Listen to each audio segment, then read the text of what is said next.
இன்றைக்கு வெள்ளையும் சொல்லையுமா நான் வந்திருக்கேன்னா என்னோட இளைஞரணி என்பதை நான் மறந்துவிடக்கூடாது என்பதற்காக தான் ஒயிட் பேண்ட் ஒயிட் ஷர்ட்டோட நான் வந்திருக்கிறேன். ஆக நம்முடைய இடத்த நிரப்புறதுக்கு நிறைய பேர் இன்னும் கியூல காத்துக்கிட்டு தான் இருக்காங்க. இந்த ஜல்லிக்கட்டு வரும்போது இந்த காலை இப்படி தான் பார்த்தீங்கன்னா ரெடி பண்ணி வச்சிருப்பாங்க. இந்த ஜல்லிக்கட்டு இருந்துச்சுன்னா அந்த கால் அப்படியே பாயும். அப்படியே அது மாதிரியான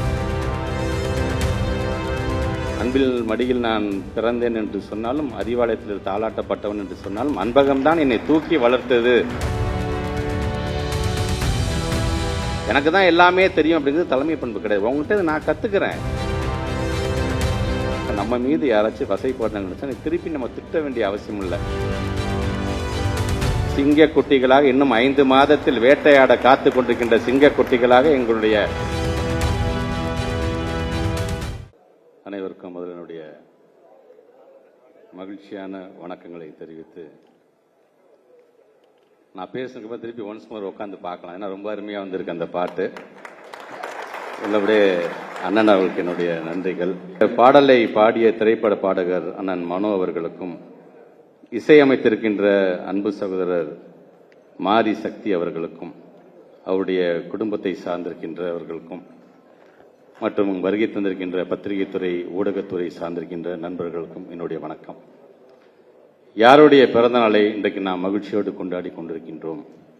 மேடைகள் எதுவாக இருந்தாலும் மற்றவர்களை வசைப்பாடாமல் வந்திருக்கின்ற கூட்டத்தை தன் வசம் இழுக்கக்கூடிய அந்த பேச்சாற்றலை கொண்டிருக்கின்ற நம்முடைய மாண்புமிகு துணை முதலமைச்சருடைய பிறந்த நாளை தமிழ்நாடு முழுவதும் 27ஆம் தேதியிலிருந்து நாம் கொண்டாட காத்து கொண்டிருக்கிறோம் என்று சொல்லும் பொழுது, முன்கூட்டியே அதை இளைஞரணி இன்றைக்கு 25ஆம் தேதியிலிருந்தே அதை தொடங்கிவிட்டது என்கின்ற அந்த பெருமையோடும் மகிழ்ச்சியோடும் நாங்கள் கலந்து கொண்டிருக்கின்றோம். ஆக இந்த நிகழ்ச்சி என்று வரும்பொழுது இங்கே கூட்டத்தில் இருக்கின்ற நம்முடைய தம்பிகள், காலம்பரம் 9:30 மணிக்கு இந்த கூட்டம் என்று சொன்னால், இன்றைக்கு நம்முடைய இளைய சமுதாயம் உடனடியாக எந்திரிச்சு கிளம்பி உடனடியாக அரங்கத்துக்கு வந்து இதை முடிச்சு அடுத்து உங்கள் வேலையை நீங்கள் பார்க்க வேண்டிய ஒரு அவசியம். காலத்தின் கட்டாயம் தான், இல்லை என்று சொல்லி ஒவ்வொருத்தரும் ஒரு வேலை இருக்கும். அமைச்சர்னா மட்டும்தான் நிறைய வேலைகள் இருக்குதுன்னு அர்த்தமா என்ன? நாங்கள் பேசும்போது சொன்னாங்க பல பணிகளுக்கு இடையே இந்த பணிக்கு வந்திருக்கார், இதுதான் என்னுடைய முதல் பணி என்று நான் வருகை தந்திருக்கின்றேன். ஆக அப்படி இன்றைக்கு நமக்கான ஒரு துணை முதலமைச்சர், வருங்காலத்தில் தமிழகத்தை வழிநடத்தக்கூடியவருடைய பிறந்தநாளை கொண்டாடுவதை காட்டில் வேற என்ன நமக்கு இருந்துட போகிறது? இது போன்ற கூட்டத்தில் ஒரு காலத்தில் ஏதோ ஒரு மூலையில் அமர்ந்திருந்து நம்முடைய தலைவருடைய பேச்சை கேட்டு கைத்தட்டிட்டு அமர்ந்த ஒரு இளைஞன் தான் இன்றைக்கு வெள்ளையும் சொல்லையுமா நான் வந்திருக்கேன்னா என்னோட இளைஞரணி என்பதை நான் மறந்துவிடக்கூடாது என்பதற்காக தான் ஒயிட் பேண்ட் ஒயிட் ஷர்ட்டோட நான் வந்திருக்கிறேன். வருகை தேர்ந்திருக்கின்ற இளைய சமுதாயம் ஒன்னே மட்டும் ஞாபகம் வச்சுக்கோங்க, உங்களுக்கான தனித்திறமை வளர்த்துக் கொள்ளுங்க. உனக்கு தனித்திறமை இருந்து உன்னால் கட்சிக்கு பயன்படும் என்று சொன்னால் கட்சி உன்னை பயன்படுத்திக் கொள்ளும். ஆக நம்முடைய இடத்த நிரப்புறதுக்கு நிறைய பேர் இன்னும் கியூல காத்துக்கிட்டு தான் இருக்காங்க. நம்ம தான் இந்த இடத்துக்கு வந்துட்டோமே போகுதுன்னு தயவுசெய்து நினைச்சிடாதீங்க. இந்த இடத்துக்கு வந்ததுக்கு பிறகுதான் இன்னும் அதிகமாக நம்ம உழைக்க வேண்டும். அதற்கு நமக்கு முன் உதாரணமாக இருப்பது நம்முடைய மாண்பு துணை முதலமைச்சர் அப்படிங்கிறத நீங்க மறந்துடக்கூடாது. ஆக அப்படிங்க வருகை தந்திருக்கின்ற நம்முடைய இளைய சமுதாயம் அறிவு சார்ந்த கருத்துக்களை உள்வாங்கிக் கொள்ள வேண்டும் என்பதற்காகத்தான் இன்றைக்கு நம்முடைய அண்ணன் ஜோயல் அவர்கள் அவர் இன்னைக்கு பாட்டு எழுதியிருக்காரு, 3வது வருஷமா என்று சொல்லியிருக்காரு. நம்முடைய இளந்தலைவருடைய பிறந்தநாள் வருதுன்னு சொன்னாலே ஜோயல் அண்ணன் ஒரு பேப்பரும் பேனா கைமா நம்ம பார்க்கலாம் அப்படின்னு நம்மளுடைய தம்பிங்களாம் சொல்ற மாதிரி ஆயிடுச்சு. இன்னைக்கு வந்துருச்சுப்பா, இன்னைக்கு நேரம் எழுத ஆரம்பிச்சிருவார் அண்ணன் அப்படிங்கிற மாதிரி. என்னன்னா இந்த மேடையை பார்க்கும்பொழுது இப்ப நான் இளைஞரணி அணி கூட்டத்துக்கு நான் வந்திருக்கிறேன்னா, இல்லைன்னா இலக்கிய அணி கூட்டத்துக்கு வந்திருக்கேனா, இல்ல கலை இலக்கிய பேரவை கூட்டத்துக்கு வந்திருக்கேன்னா, ஒருத்தர் எழுதுறாரு, ஒருத்தர் பாட்டு பாடுறாரு. ஆக இதை பார்க்கும் பொழுது வெறும் சொல்லால் மட்டும் இல்லாமல் செயலாலும் காட்டக்கூடியவருடைய தம்பிகள் என்பதையும் இன்றைக்கு நீங்கள் காட்டக்கூடியவராகத்தான் உங்கள் ஒவ்வொருவர்களையும் நான் பார்க்கின்றேன். ஸோ நம்ம பொறுத்த வரைக்கும் நம்முடைய இளைய சமுதாயம் இன்னைக்கு நமக்கான உடுப்பாக இன்னைக்கு நம்மளுடைய அலங்கரிக்கப்பட்டிருக்கிறோம். ஒயிட்டு நான் வந்துட்டோம் அப்படின்னா, இந்த ஜல்லிக்கட்டு வரும்போது இந்த காலை இப்படி தான் பார்த்தீங்கன்னா ரெடி பண்ணி வச்சிருப்பாங்க. அந்த ஜல்லிக்கட்டு இருந்துச்சா அந்த கால் அப்படியே பாயும். அப்படியே அது மாதிரியான தோற்றமாகத்தான் நீங்க உங்களே கருதிட வேண்டும். ஜல்லிக்கட்டு காளையாக இருக்க போறோம்னா, மலையில பெஞ்ச காளான்களாக நம்ம இருக்க போகிறோமா என்பதை நீங்கள் தான் முடிவு செய்து கொள்ள வேண்டும். ஆக நமக்கான அந்த கொள்கை பிடிப்பதற்கு நமக்கான கொள்கை இருக்கிறது என்கின்ற விதத்தில் நீங்கள் ஒவ்வொருவரும் இன்னைக்கு பணியாற்றிட வேண்டும் என்பதுதான் என்னுடைய ஆசை. இந்த AK-47 அப்படின்னு சொல்றோம்ல, மிகப்பெரிய பவர்ஃபுல் ஒரு மிஷின் கன் நம்ம சொல்றோம்.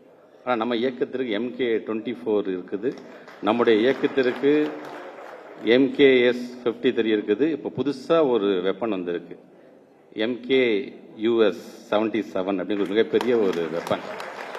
இது வெறும் இந்த குண்டுகளால் நம்ம வந்து எதிரிகளை தாக்குறதுங்கிறது வெறும் நம்முடைய தாக்கக்கூடியதை அழிக்கக்கூடியதற்காக மட்டுமல்ல, கருத்துக்கள் கொண்டு அவர்களை நம்ம தாக்கப் போகின்றோம். அந்த கருத்து நம்மகிட்ட அதிகமாக இருக்கின்றது. என்னன்னைக்கு எந்தெந்த மேடைக்கு எந்தெந்த கருத்தை பயன்படுத்த வேண்டும் என்பது நமக்கு முழுமையாக அறிந்தவர்கள் நாம் ஒவ்வொருவருமே.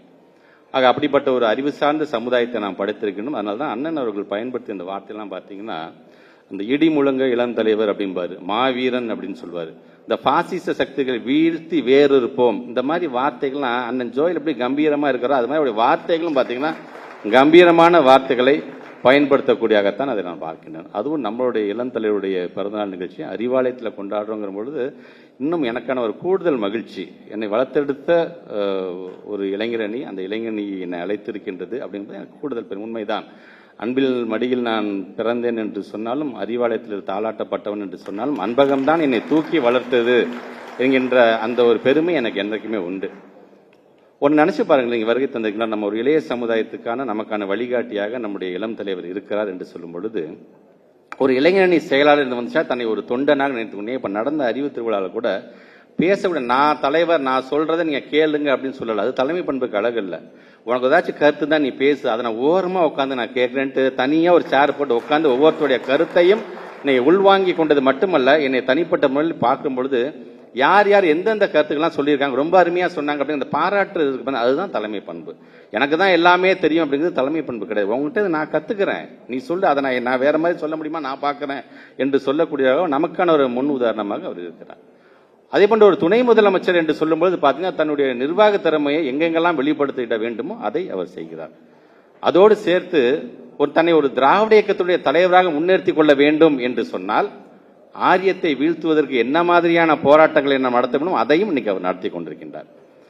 நமக்கு இருக்கக்கூடிய மிகப்பெரிய சவால் என்னன்னா, நம்ம மீது வைக்கப்படுகின்ற அவதூறுகள் தான். அந்த அவதூறுகளை முறியடிக்க வேண்டும் என்பதற்காக பொய்ப்பெட்டி அப்படிங்கிற திட்டத்தை கொண்டு வருகிறார். கொண்டு வந்து நம்முடைய அரசாங்கத்தின் மீது, நம்முடைய இயக்கத்தின் மீது யார் யாரெல்லாம் பொய்யாக ஒரு புகாரை வைக்கிறாரோ அது உண்மைதானா இல்லையா என்பதை எடுத்து சொல்வதற்கான ஒரு நிகழ்ச்சி.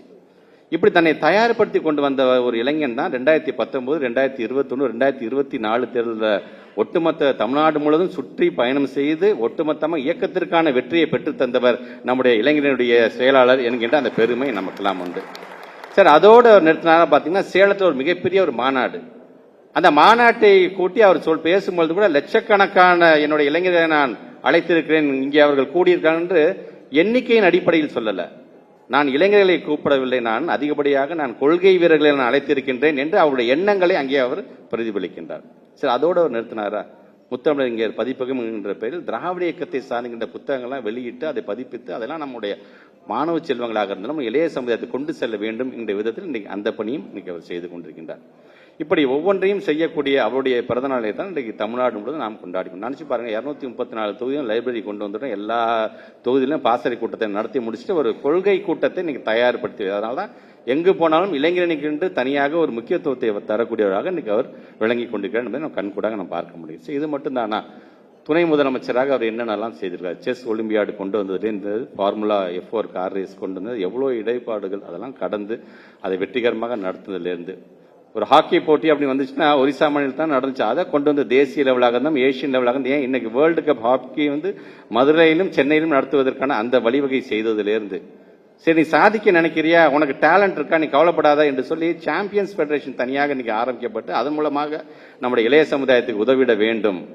வெறும் பணம் கொடுத்தா மட்டும் போதுமா, வாழ்வாதாரத்துக்கான வேலை வாய்ப்பு அதுக்குன்னு 3% அவனுக்கு நான் கோட்டா தரேன், நீ ஸ்போர்ட்ஸ் நீ சாதி என்று சொல்வதிலிருந்து இப்படி இளைய சமுதாயத்தை அழைத்து கொண்டு ஒரு இடத்துல அமர வைக்கின்ற அளவிற்கு இன்னைக்கு நம்முடைய இளைஞனுடைய செயலாளர் நம்முடைய மாண்புமிகு துணை முதலமைச்சர் தொடர்ந்து இன்னைக்கு அவர் பாடுபட்டு கொண்டிருக்கின்றார். அவருடைய கரத்தை வலுப்படுத்துகின்ற விதமாக வருகின்ற தேர்தல் இப்ப நான் தம்பி அவங்க பாடும்போது கூட இந்த வா வான்னு சொன்னாங்கல்ல, மீண்டும் 7வது முறையாக திராவிட முன்னேற்ற கழகம் ஆட்சிக்கு வா வா வா என்று சொல்லக்கூடிய ஒரு அரங்கமாகவும் உறுதியேற்கக்கூடிய ஒரு இடமாகவும் இந்த இடம் அமைந்திட வேண்டும் என்பதற்காகத்தான் இன்றைக்கு இது போன்ற நிகழ்ச்சிகள் நம்மளாம் பேசிட்டு இருக்கோம்.